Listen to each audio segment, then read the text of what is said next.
Okay, here we go. Hi, and welcome to today's episode. I'm so excited to introduce to you our guest today, Dr. Tom Ingegno. He is a clinician. Oh, crap, I already screwed that up. A DACM LAC is a clinician, speaker, and best-selling author of the Cupping book, Unlocking the Secrets of Ancient Healing.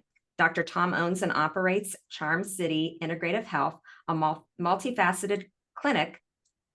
New York Times bestseller and futurist David Wu called The Future of Medicine. His clinic provides a multidimensional approach to reducing inflammation, improving circulation, and regulating the immune system to help people thrive.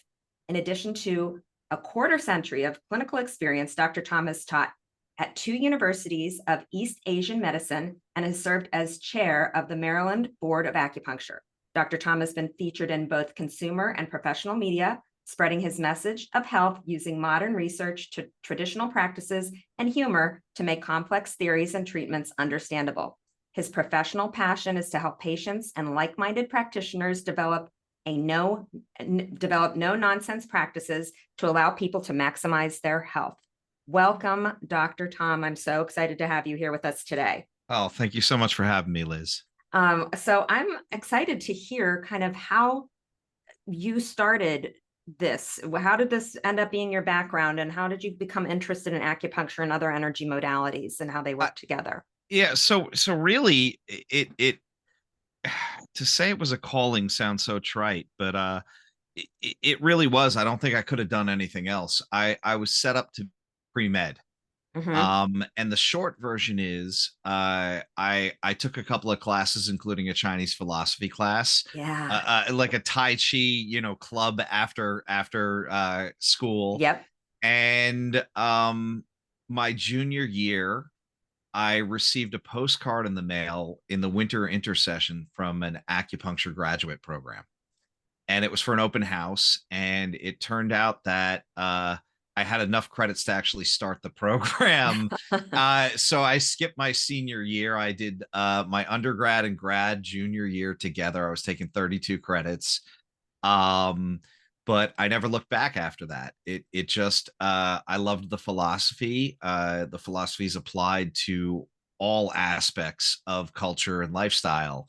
So not just Chinese medicine, but these concepts and theories of balance go back to like pre-Taoism, so Mm-hmm. thousands and thousands of years, and they're still being used in design, in architecture, in artwork, in writing, in poetry, in Asia.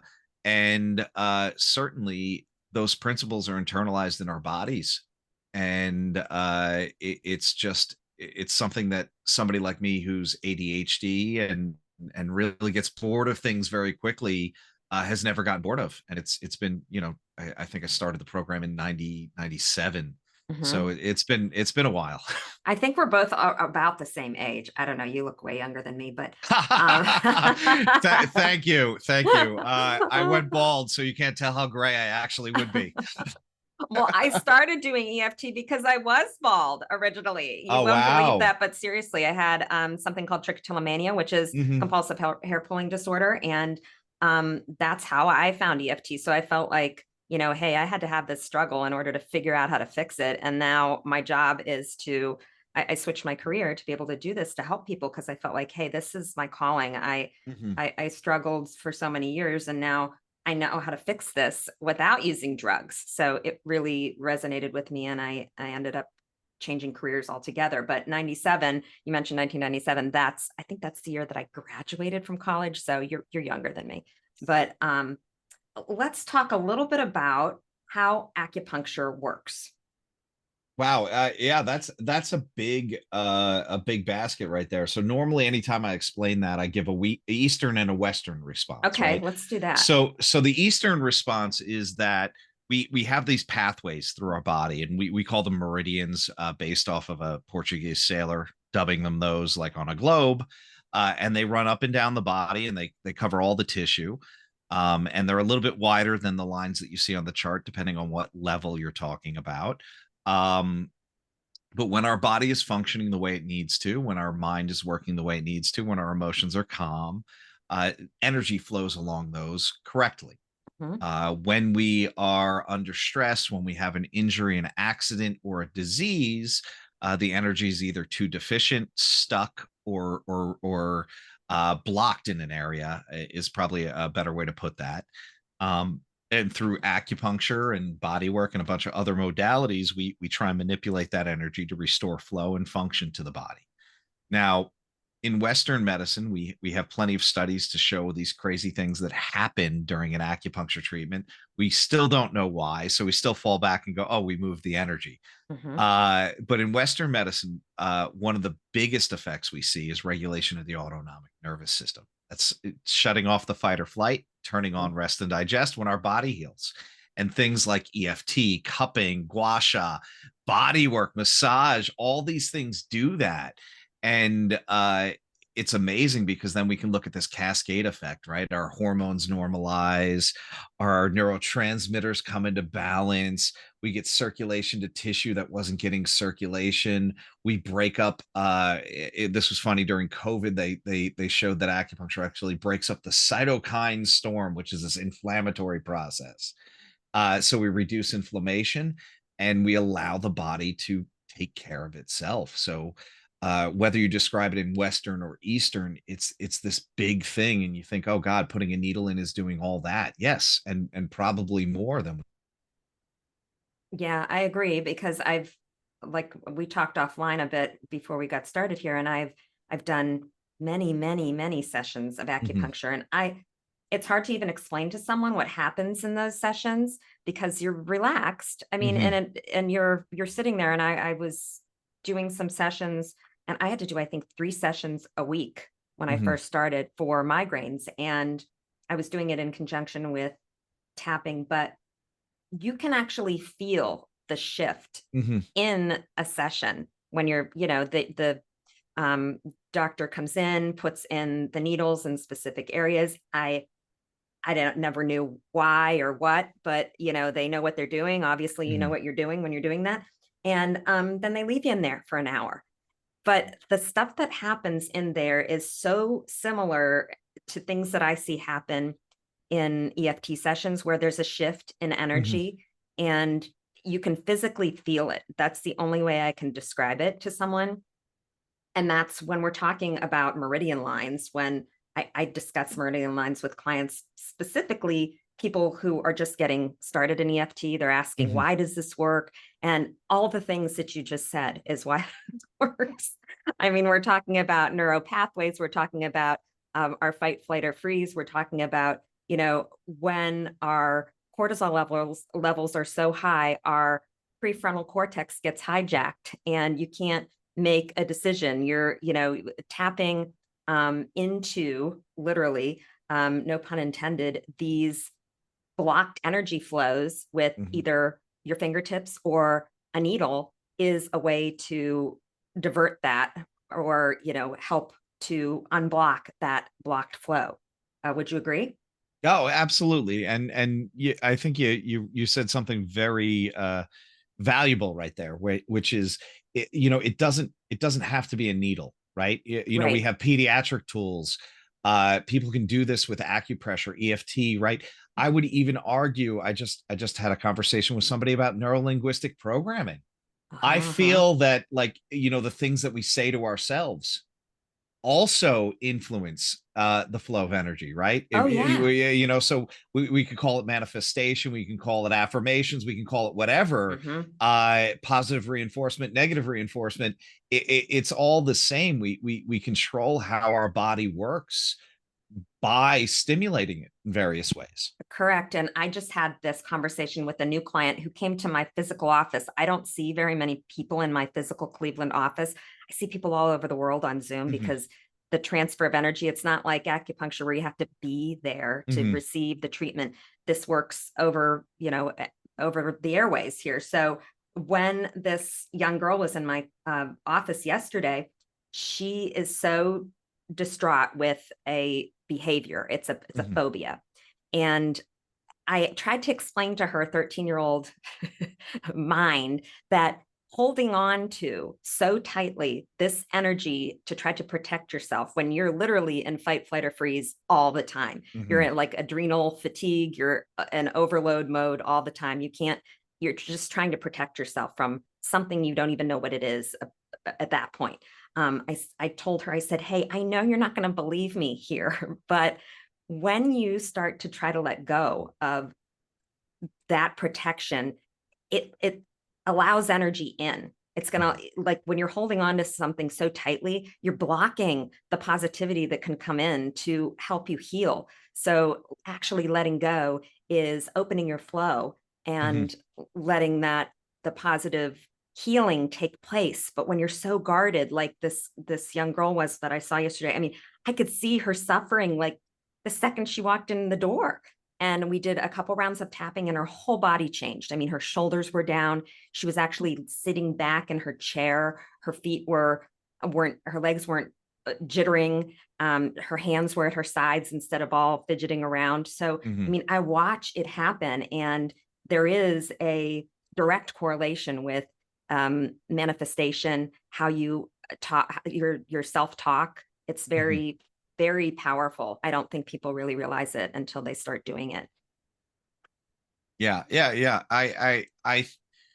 It's always funny to me where even in Western psychology, right? They have these concepts, but they want to almost overdress it. They want to make it sound so super scientific, right? Yes, of course the brain activity is changing. Yes, of course we're developing new neural pathways when we reprogram ourselves. And very much the method in which we choose to do that is less important than the actual practice of doing it. So so for me, like there's a certain arsenal, there's a certain toolbox that we can use in East Asian medicine, and it's more than just acupuncture, and it's a big animal. But as long as we're precipitating those changes, it really doesn't matter. And you can go from a very physical route, a hands-on technique, or you can go from a verbal route, or look, I mean, I'm super excited about, I do a podcast with a friend of mine, and we lean very much into the tech, right? So I can reach about 15 different gadgets right now, including a little thing you put around your chest that vibrates your chest and it helps you you get out of fight or flight. So there's so many modalities and different levels and ways people can enter this that I want this to be so accessible for everyone. And I know we talked offline, acupuncture can be expensive. Some of these practitioner guided services, yes, they cost money. Why? Because we got to eat. But we have all these resources, and I think if people got out of the mindset of, and once again we said this offline too, take the pill and just don't deal with it. And they open themselves up to this and just allowed, because it's good to be skeptical, but we there are some research, there is quite a bit of research on acupuncture, and a lot of these other modalities, we're seeing some positive benefit. And if you're looking at it with an open mind, what's the risk of tapping on an area of your body? Nothing. So the worst case scenario is it doesn't work for you. So why wouldn't you try it? Why wouldn't you reach out and in an attempt to feel better and approach it without maybe a ton of skepticism or cynicism, with an open mind, and say, look, this could only help. Right. And yeah. I mean, the other things that you talked about too, the gua sha tools, I use one almost, I mean, religiously. Okay. So there was, I mean, and you're probably into all this stuff like I am too. Like I'm always getting something new. I've got tuning forks. I've got all these crystals. I've got, acupressure balls, all kinds of things around my house. And the other night, I put on these socks that came from Amazon, and they have all the acupressure points on like what, organ that is related to your body on your feet. So it's like, like a reflexology sock. They were reflexology socks. And my kids thought I was nuts. So I'm there with this tool and Mom, that doesn't work. And I'm not joking. Like you could touch where it said lungs or,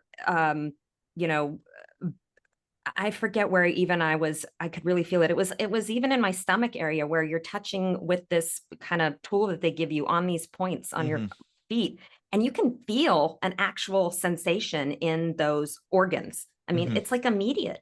So so many people are very skeptical, and when they say, what is EFT? Well, I guess I describe it sometimes to people as it's emotional acupressure. Mhm.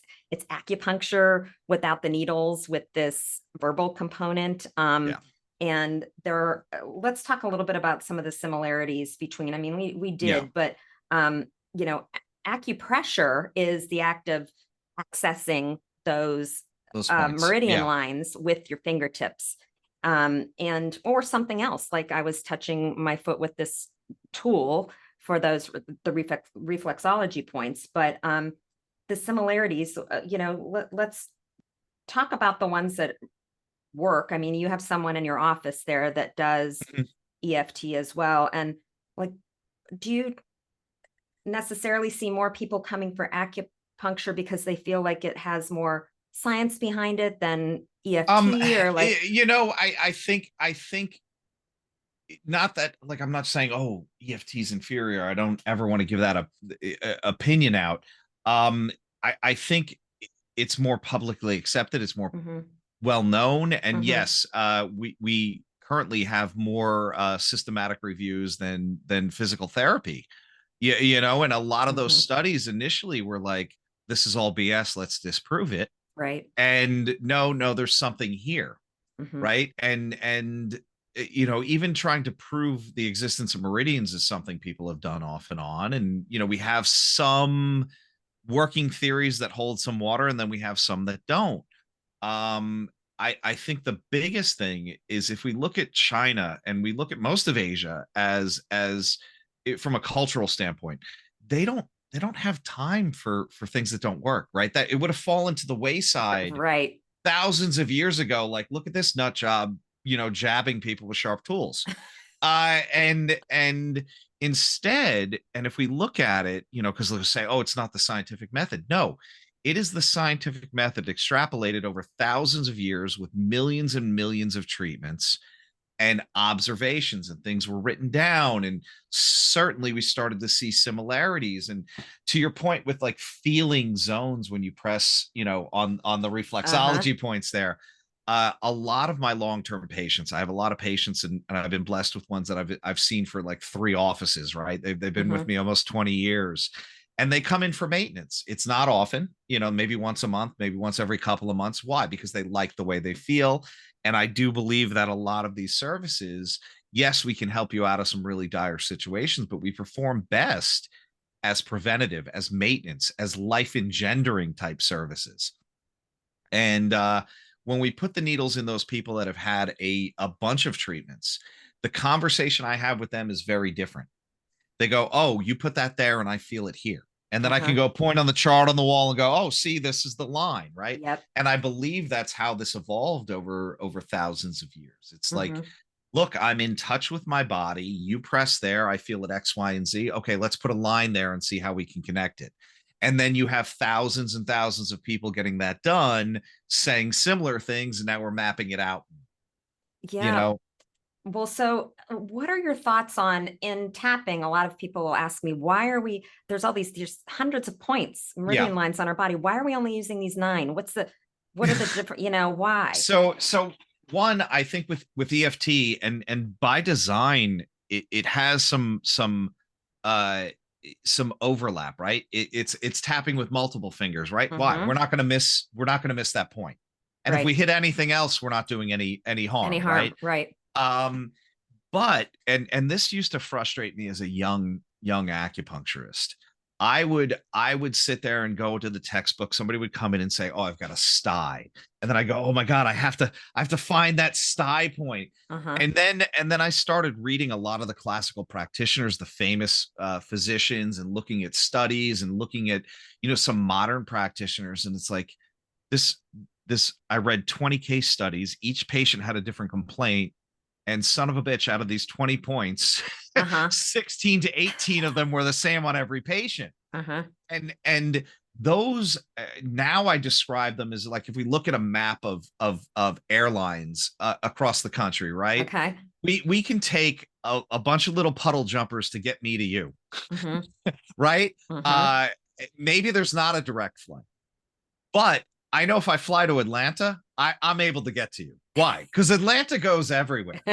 So if we look at these points that we talk about with EFT, one, they have to be easy for somebody to teach, right? Oh, where? Oh, yeah, no, just tap here. Why? It's right there. You're going to find it. Yeah. Oh, it's right here. You're going to find it. So Mhm. one, they're easy to find. Okay. Two, they cover a lot of ground, right? They Got have a it. lot of indications, a lot of functions. Mhm. And three, you know that they're safe, right? There's no contraindications to any of those areas you're Yeah. tapping on, right? There's very few contraindications in acupuncture, right? Mhm. There's certain things we don't do these for pregnant people. Right. Look, this we don't want to do for this type of condition, but that's savvy. That's something I need to know, not the average person needs to know. So when Mhm. EFT was developed, you're there as an instructor. You're there to teach them how to have this modality and own it for themselves, right? Because it works better. Right. So you're there coaching them along, teaching them. So it has to be easy to transmit. So I think Mhm. that's probably where they decided these areas, these points, was to make sure it's as accessible. Wow, I'm having a hard time today. Uh, Friday. We're tired. to the people that you're presenting it to, right? we want Yeah. we want things to be practical and hands-on, and I think the whole field of EFT has done a beautiful job of that. Yeah, I really like the way you explain that though, because honestly, no one, I mean, I've looked at uh, a meridian chart hundreds and thousands of times probably, but no one has actually explained it in that way. Maybe even when I was being trained, I don't recall it being explained in that way. Mhm. Like, hey, we've got access to a bunch of these points just by using these nine. And, if you get some extras in there, that's Yeah. just kudos. Um, the other thing I wanted to talk about is some of the differences. And I want to know if you agree with these Yeah, differences yeah, of sure. acupuncture and EFT. And the major one that I think that comes to mind for me is that when we're tapping on these points and we're bringing something uncomfortable into awareness Mhm. most of the time. With the clients that I work with, they mainly have phobias, they have body focused repetitive behaviors, they have severe panic disorder. And these are things that I used to have before I found tapping. So I'm very familiar with them. And when you bring a trauma kind of into awareness, Mhm. you're actually opening up the pathway to the healing for Mhm. something that you've subconsciously been holding on to, sometimes even from a past life. Mhm. And I'm wondering if in acupuncture, and that is possible. Is it possible to clear traumas and Yeah. things like that? Yeah, absolutely. And this is where we get a little like where I think we were like pushed into the new agey kind of thing. This is not how it's presented in Asia. That became a Western Okay. placement. But Hmm. within that discussion, I mean, we have treatments that are referred to as possession treatments and clearing evil energy, and a lot of physicians throughout history, because they were bright, because there might have been a dynasty that it was foreign, that ruled China. They couldn't go into the imperial court and be imperial physicians, so they went to the temples. They went to the Taoist and Buddhist temples, and they're known as a Taoist, but they really practice medicine. So they had all the trappings of the spirituality within that, and that's not a weakness. I believe that's a strength, and I believe that flavors it. And I'll say this briefly, that there's thousands of different systems of acupuncture. So I do not treat like your acupuncturist, and nor would I, especially since she has the flavoring of being a neurologist as well. Hmm. So that's not a weakness, that's a strength, right? So I might not be the right acupuncturist for you. She probably is, right? Right. But that gives variety. When we look at these more esoteric things, when we're talking about trauma, Hmm. um it's the same energy. whether it's a low back pain or whether it is a phobia or whether it's an OCD. Now, how well we can clear that out depends on our training, depends on the patient's willingness to change. And Mhm. my system particularly doesn't like to cause what we call a healing crisis, which is like I've just pulled something out and now you're gonna have to fucking deal with it. Oh, sorry, I didn't mean to. You're fine. The amount of cursing I do on the No, daily, I if try you to saw clean it any up. of my recorded sessions of fuck you tapping, Yeah, you yeah. wouldn't even, with my clients, because we do that an awful lot. It's like, and they're apologizing during the whole thing. I'm going, no, no, it's fine. I said something once on a like, no, the FCC does regulate us, and I'm like, I'm so fucking sorry. And then I went, oh shit, I did it again. And like, it was a nightmare. Like they lost like 15 seconds of me having a Oh, breakdown from no. Oh, cursing. no. Uh, So, but but within that, right? So that can be uncomfortable. So sometimes that does happen, even with our best intention. But when we're dealing with more mental, psychological, spiritual, even, you want to make sure that whoever we're working with knows that that's a possibility. Two, is in a place where they can deal with it, like they're ready to, right? Like, mhm, so if somebody comes in and they're like, look, here's what's going on, and you go, oh god, this classical treatment is perfect for you, and either I'm not feeling on my game, all right, because there's this idea that they might actually transfer that energy to me if I'm weak, uh-huh, and I'm not grounded and rooted. mhm, Or if, like, my chronic illness patients, I got to look. I'm like, I can't pull stuff out of you now. Why? You won't do well. mhm. Oh, you're feeling grounded. You're feeling good.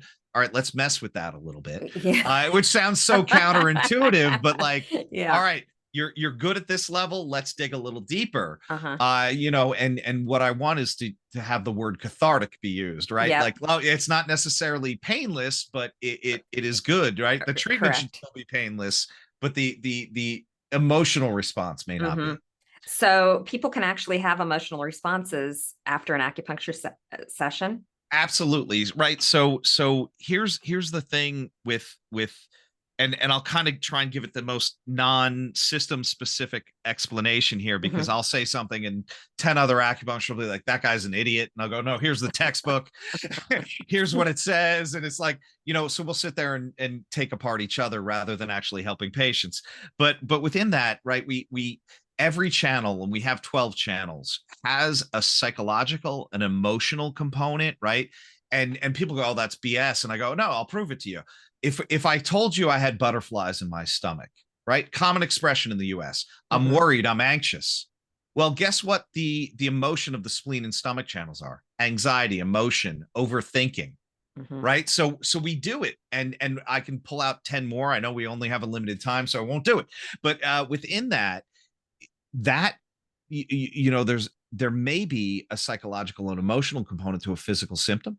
Hmm. There might be a physical symptom that's manifesting because you can't handle the psychological emotional component, right? Yep. So we want to be able to go back and forth and treat the body, mind, and spirit as one thing, right? So in Chinese medicine, it's not like the energy's out here or the energy's flowing mystically through, and then you have this dense physical body. This idea of Descartes' ghost in the machine.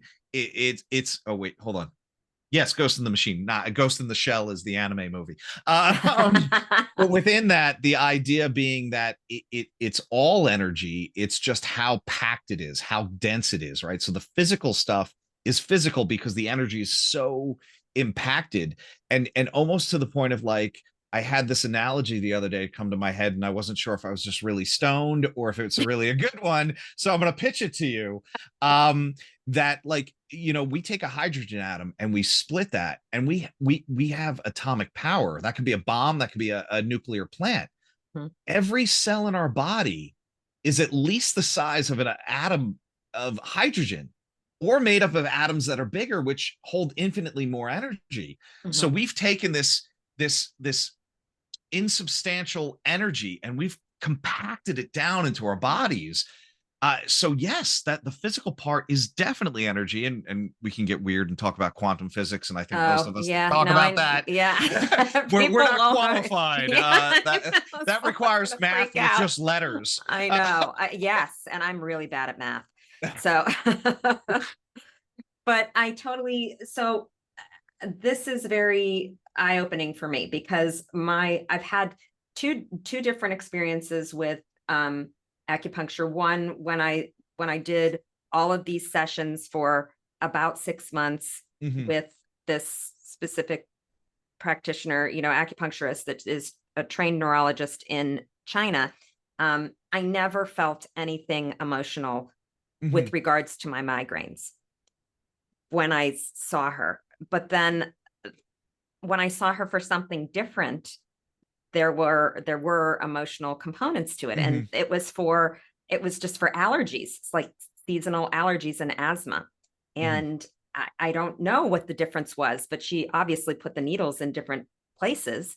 Yeah. And I walked out of there feeling emotional every time and thought, Mhm. why is this? But I didn't realize that you could act, that you were, I mean, I know you're accessing those same points, but and when you're talking about Yeah. physical and emotional pain, um, I mean, this being able to release both of those things Mhm, in mhm. an acupuncture session, it's the same thing in EFT. You can, and my um the chiropractor that I see on a regular basis, she always, when I come in, she'll go, "Oh my God, I have so many clients for you. They just don't believe in it. They just Yeah. won't come."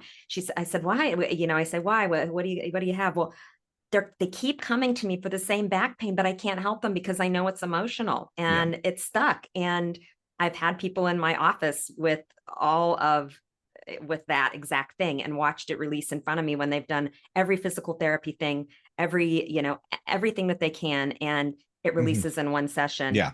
Yeah. something physical. So I mean, I just, that's a similarity that I was not aware of, that you can actually treat an emotional or a traumatic something Mhm. with acupuncture. And I'm glad to know it actually, Yeah. because So my one of my biggest referral sources is mental health care practitioners. okay. A lot of anxiety and depression. Hmm. A lot of that coincides with autoimmune disorders, right? They've had a lifetime of Hmm. suffering, and different systems are going. And Liz, without digging, your emotional responses, was it crying? Yes. Okay. So lung and large intestine, that's the yin yang pair. Okay. It is all sinus related. It's respiratory. It's from the nose all the way deep down into the lungs. But Hmm. this is where we hold grief and sadness, Okay. according to us. So if I'm trying to physically unblock your sinuses, we're Hmm. doing a large intestine point here. They're probably doing large intestine and Yep. lung points on the arms. She's a TCM practitioner. I can almost tell you exactly which point she used. Hmm. But within that, the emotional response is yours, right? It's not on her to cause that or not cause it. Hmm. Your body responds to the treatment. If we start owning the successes, we have to own the failures. Hmm. My mentor taught me a very, oh God, it was like he punched me in the gut when he taught me that lessons. But so like, I'm here to help you as best I can, but I don't get to own the wins or the losses. Right. Right. I'm trying to keep the losses to a minimum, but I can't internalize that, or else I can't help you. Right. And if I internalize only the wins, I become an arrogant prick, and you don't want to see me, right? I'm here to experience your humanity and be empathetic and compassionate, and there to hear and your concerns and help you. Um, but the outcome is not of mine. It's not my Right. control. So would you ever have a patient come into you and tell you specifically that there was a, a, a trauma that Absolutely. didn't involve something that was, I mean, an emotional trauma? They'll Yeah. actually come and tell you, wow, I had Yeah. no idea. Yeah, and a lot of times, and it's interesting. So I have three associates, two of them are female, and I'm so glad we have that mix, because like I'm a pretty big guy. I'm super It's non like- intimidating. Like my tattoos, the ones you can see are all flowers. So like I don't read scary, but especially with like sexual trauma or abuse or something like that, Uh-huh. you may not want to be in a room with me alone, and I Yep. need to respect that, right? Because Mhm, like I said before, it's not about me, it's about mhm, that person that's on that table. mhm. So you know, those psycho-emotional things, there was one school here that really, almost to a fault, I would say, focused on the psycho-emotional part. And then they'd go like, I don't know how to treat back pain. And you're like the number one complaint we get, What? Yeah. you can't do that, but you're ready to jump into generational trauma and past life, Yes. aggression and stuff. And I'm like, what?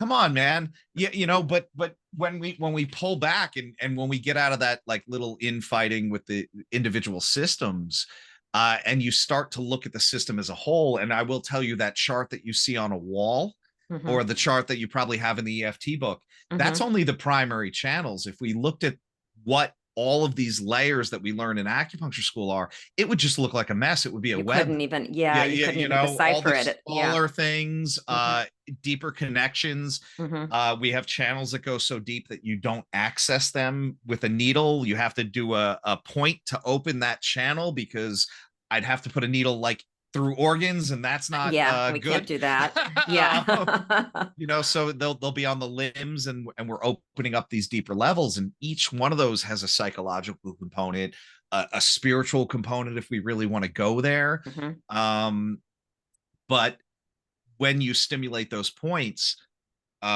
you get all the functions that are needed. mhm.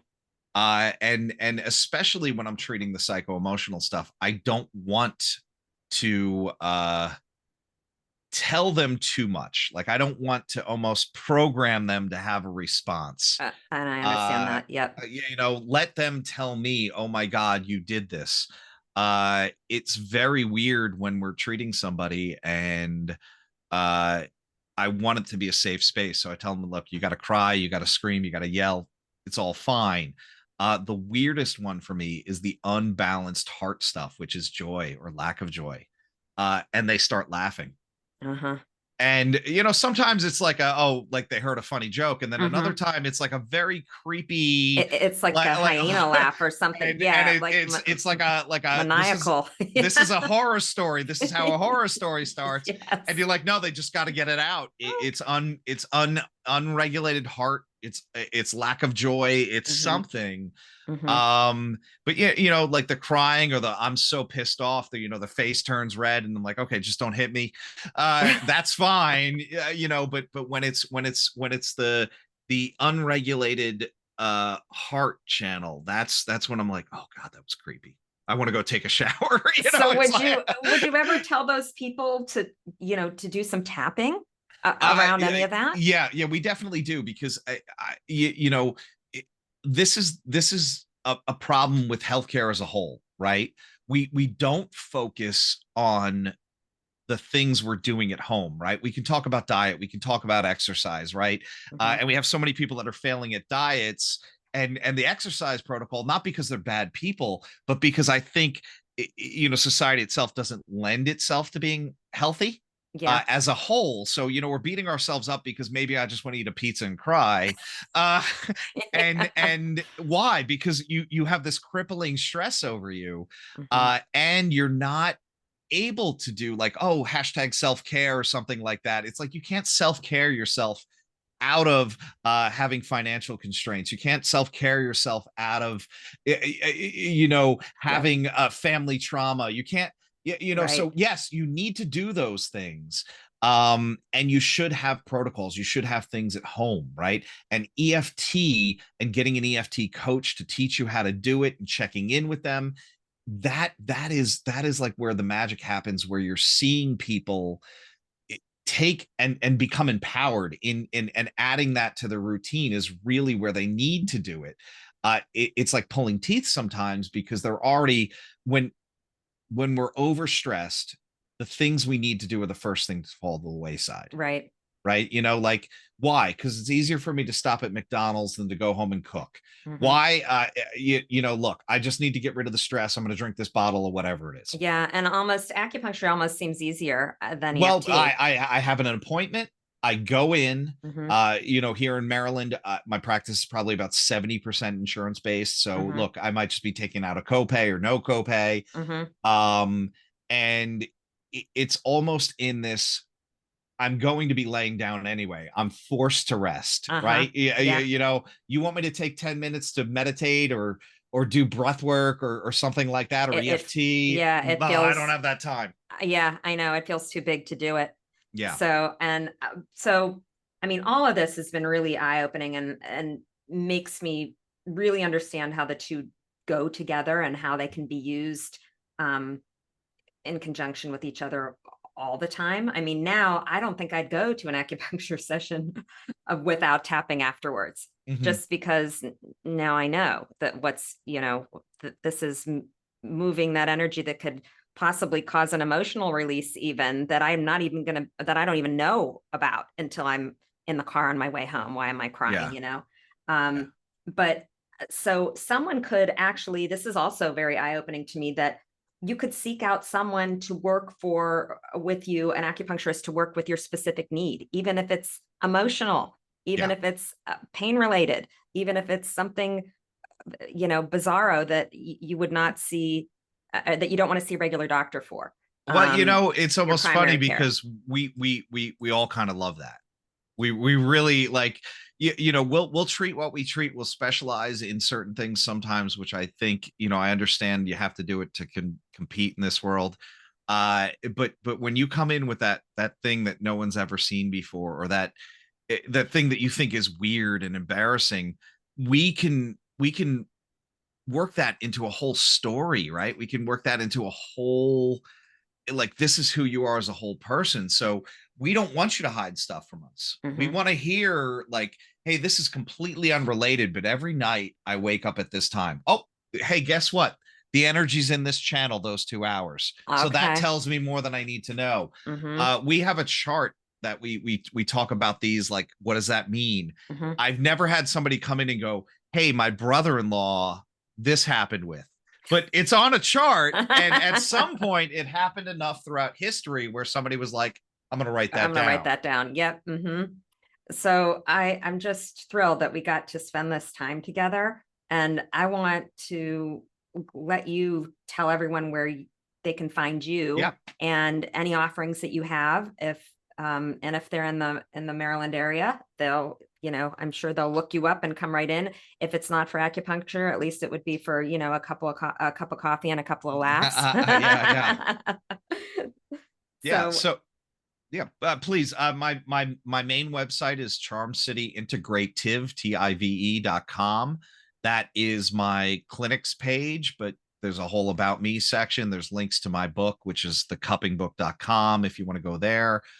Um, I offer a free meditation course on Udemy. There's a link on my main site there. We're just really trying to get out into this thing where, like, yes, of course I want you to come into my clinic and try one of our services, but I really want to be of service to as many people as possible. So the book is meant to teach you how to do cupping at home safely and effectively. It's meant to be a quick read. The I believe everyone should be meditating. So I kind of put together a no frills, very quick 45-minute course in how to meditate, and not style specific, just very, let's get to it and start. Because I think a lot of these things, as we mentioned before, it's really the hurdle of getting people going, and once they form that pattern and they see the benefit, then they're yeah. then they're in. Yeah, I know. That's why it's like, I'm trying all these things and I'll do anything that can, I want to have access to all these tools in my toolbox. And these are some of those tools, and they're not that hard to have or work with. So yeah, Mhm. the meditation, the the cupping, the tapping, the acupuncture, acupressure, the tuning forks, the gua sha, I mean, there's Mhm. Mhm. the reflexology. It all works, even if you don't believe it, it still works. So Dr. Tom and I are just here to kind of give you a little background and why, and hope that you enjoyed our time together today. And just a reminder, if you'd like to work with me, you can schedule a free discovery call on my website, tapintohealth.net, or if you're ready to start right now, you can visit my online store and download pre-recorded mini sessions. Thank you for listening today. And thanks again, Dr. Tom, for being here with us. It was a pleasure. Thank We'll you. see you next time. And until then, keep tapping.